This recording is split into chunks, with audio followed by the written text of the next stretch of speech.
Bismillahirrahmanirrahim. This is International Islamic University, Islamabad School's Sahiwal Campus online lectures for our rising stars. This is the lecture for the stars of grade 4 for the subject of English, and we are doing unit number 15, which is report and flowcharts. And this is lecture number 4 from unit number 15. Dear students, we are doing our topic of active and passive voices. We started this topic in the previous lecture, and in today's lecture we are going to move towards the next exercise from the same topic, and then we will move towards word building. Okay, so please prepare your notebook, prepare index by writing serial number, date and the topic. Prepare your classwork page by writing date and day on the top of the page.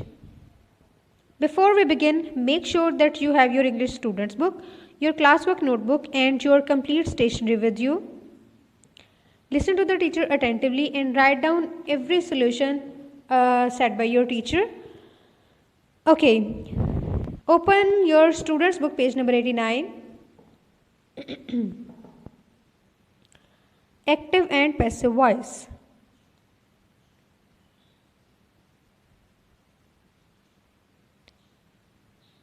You already know that the active voice is subject form, that the action expressed by the verb.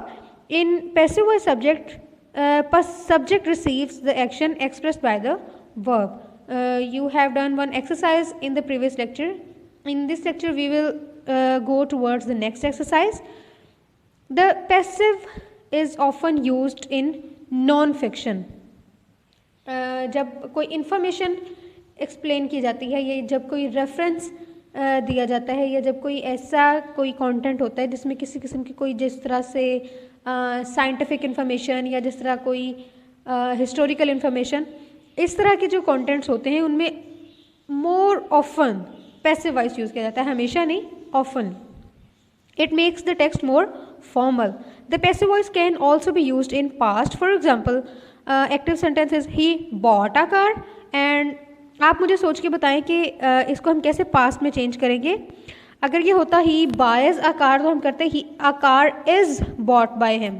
अब यहाँ past आ गया है. आपको मैंने previous lecture में explain किया था कि पैसिव वॉइसेस में जो टेंसेस हैं उनका हमें पता चलता है verb to be, helping verb से, कि is, are, am, was, were, will be, shall be etcetera. Past के लिए हम कौन सा हेल्पिंग वर्ब यूज़ करेंगे? Yes, it will be was or were. The car was bought by him. He bought a car. A car was bought by him. Okay. Page number 89, question number 3 is change these sentences from the active to passive.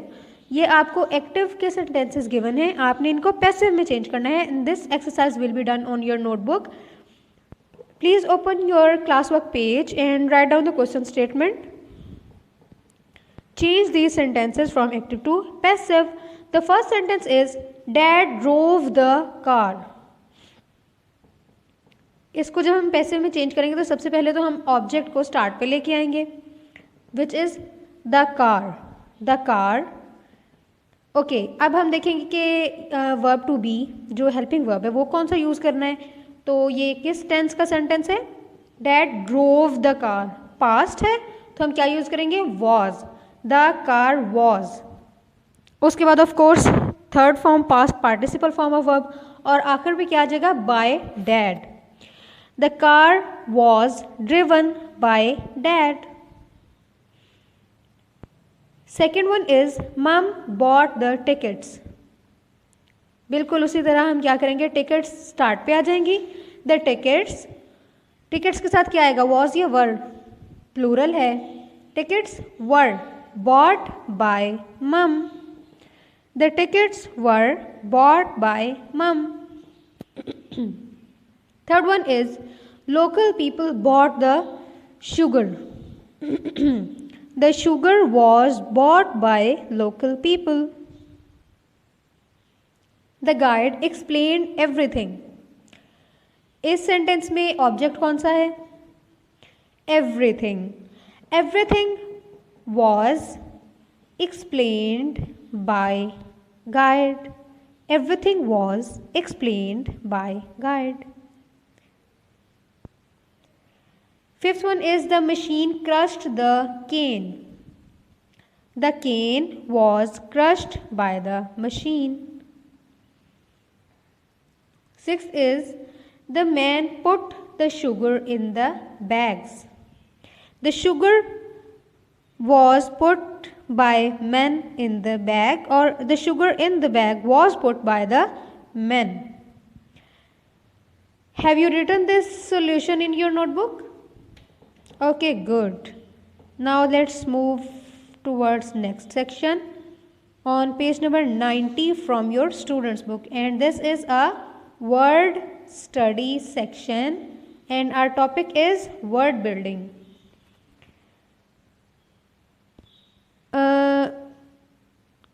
New words can be made by adding suffixes or prefixes to the root words. Root word वो होता है जो actual word होता है, और prefixes वो होते हैं short group of letters जो हम किसी word के start पे लगाते हैं, तो जो root word है वो new word बन जाता है, और suffixes वो होते हैं group of letters जिन्हें हम किसी भी वर्ड के एंड में लगाते हैं तो वो वर्ड रूट वर्ड से न्यू वर्ड बन जाता है. For example word is pure. Word is pure. अगर हम इससे पहले लगा देंगे इम, आई एम इम, तो वो बन जाएगा इम्प्योर. ये इम हमने वर्ड से पहले लगाया है, इसका मतलब है ये प्रीफिक्स है. अगर हम इसके एंड पे लगा देंगे ली या आई टी वाई, इम प्योरिटी, PURITY, अगर हम इसके साथ ITY लगा देंगे तो वो बन जाएगा purity.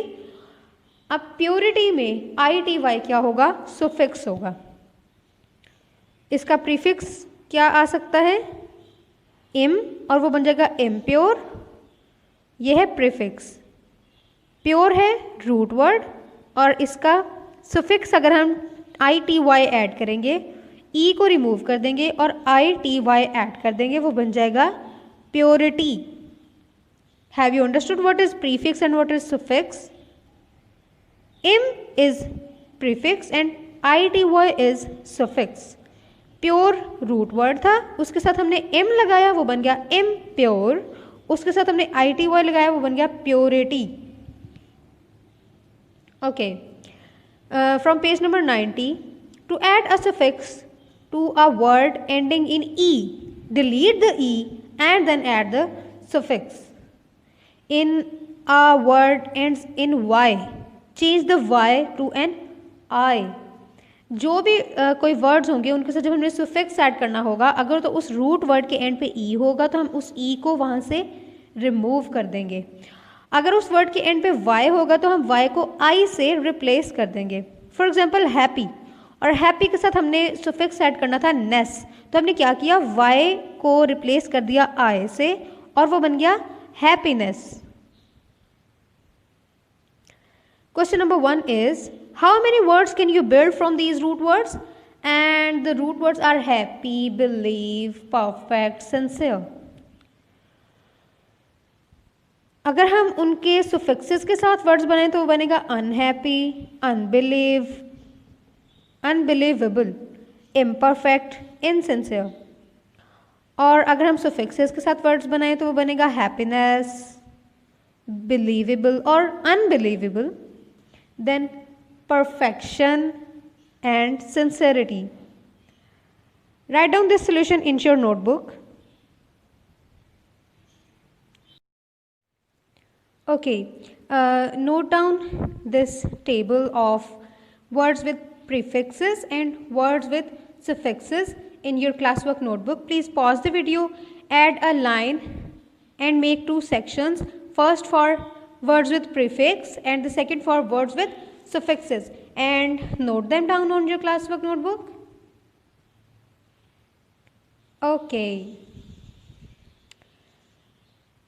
From page number 90, let's discuss our writing portion, which is to write a report about something you visited recently. Make notes, notes आपने बनाने हैं फ्रॉम ऑन पेज नंबर 90। आप अपना देखिए राइटिंग पोर्शन में, right a report about somewhere you visited recently. Suppose आपने कोई भी जगह विजिट की है, सपोज आप लाहौर गए हैं और वहाँ पे आपने फोर्ट विज़िट किया है, या आपने वहाँ पे अल्लामा इकबाल का टॉम विज़िट किया है, या आपने कोई भी जगह सी हिस्टोरिकल प्लेस विज़िट की है, या कोई भी आपने हिल स्टेशन विज़िट किया है। आप उस विज़िट के बारे में एक रिपोर्ट लिखेंगे जिसमें आप क्या क्या डिस्कस करेंगे। आप ये डिस्कस करेंगे वेयर यू वेंट, सबसे पहले आप बताएंगे आप गए कहाँ। वेयर डू यू डिड, आपने वहाँ क्या क्या किया। हु वेंट विद यू, आपके साथ कौन कौन था। वाई यू वेंट, आप वहाँ गए क्यों। हाउ यू फेल्ट, आपने वहाँ क्या क्या फ़ील किया, आपने क्या देखा। आप वो सारी, जिस तरह हिबा ने एक रिपोर्ट राइट की है, आप भी एक रिपोर्ट राइट करेंगे। And this is to be done on your homework notebook. Please open your diary and note down the homework. Write date, subject and note down your homework. And homework is from students book page number 90. Write a report on your English homework notebook. Another homework is from your workbook. Do page number 59 and 59, 60 and 61 on your workbook. Get your homework done by the next lesson. Good luck dear students. Allah Hafiz.